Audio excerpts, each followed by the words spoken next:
ಭಾವುಕ ಕ್ಷಣಕ್ಕೆ ಸಾಕ್ಷಿ ಆಯ್ತು ಪರಪ್ಪನ ಅಗ್ರಹಾರ.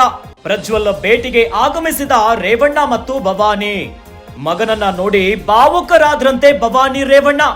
ಅಮ್ಮನನ್ನ ನೋಡಿ ಅಮ್ಮ ಮತ್ತೆ ಇಲ್ಲಿ ಬರ್ಬೇಡ ಅಂದ್ರಂತೆ. ನಿನ್ನ ಆರೋಗ್ಯ ಕಾಪಾಡಿಕೊಳ್ಳಮ್ಮ ಎಂದ್ರಂತೆ ಪ್ರಜ್ವಲ್ ರೇವಣ್ಣ. ಬೇಕಿದ್ರೆ ಅಪ್ಪ ಬರಲಿ, ನೀನಿಲ್ಲಿ ಬರೋದಕ್ಕೆ ಹೋಗ್ಬೇಡ. ಇದನ್ನ ನೋಡಿ ಕಣ್ಣೀರು ಹಾಕಿದ್ದಾರೆ HD ರೇವಣ್ಣ. ಪ್ರಜ್ವಲ್ ರೇವಣ್ಣ ಈಗಾಗಲೇ ಪೆನ್ ಡ್ರೈವ್ ಪ್ರಕರಣದಲ್ಲಿ ಪರಪ್ಪನ ಅಗ್ರಹಾರದಲ್ಲಿದ್ದಾರೆ.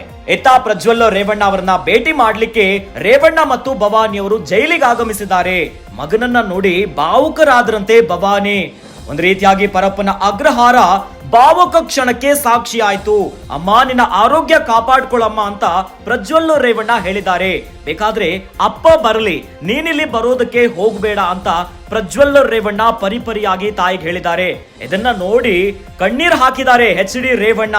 ಏನೋ ಪ್ರಜ್ವಲ್ ರೇವಣ್ಣ ಅವರ ತಂದೆ ತಾಯಿ ಭೇಟಿ ಮಾಡ್ಲಿಕ್ಕೆ ಬಂದ ಬೆನ್ನಲ್ಲೇ ಮತ್ತೆ SIT ಅಧಿಕಾರಿಗಳು ಪ್ರಜ್ವಲ್ ರೇವಣ್ಣ ಅವರನ್ನ ವಶಕ್ಕೆ ಪಡ್ಕೊಂಡಿದ್ದಾರೆ.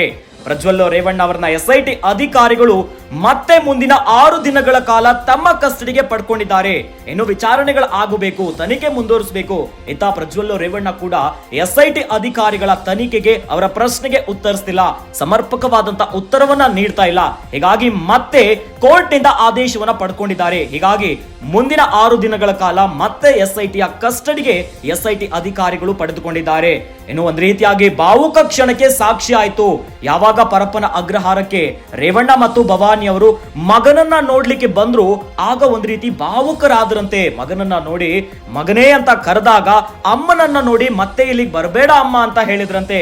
ಇನ್ನು ತಾಯಿಯ ಬಗ್ಗೆ ಆರೋಗ್ಯವನ್ನ ವಿಚಾರಿಸಿಕೊಂಡು ಅಪ್ಪ ಬೇಕಾದ್ರೆ ಬರ್ಲಿ, ನೀನಿಲ್ಲಿ ಬರೋದಕ್ಕೆ ಹೋಗ್ಬೇಡ ಅಂತ ಹೇಳಿದ್ರು. ಇವೆಲ್ಲವನ್ನ ನೋಡಿ HD ರೇವಣ್ಣ ಕಣ್ಣೀರನ್ನ ಹಾಕಿದ್ದಾರೆ ಜೈಲಿನಲ್ಲಿ.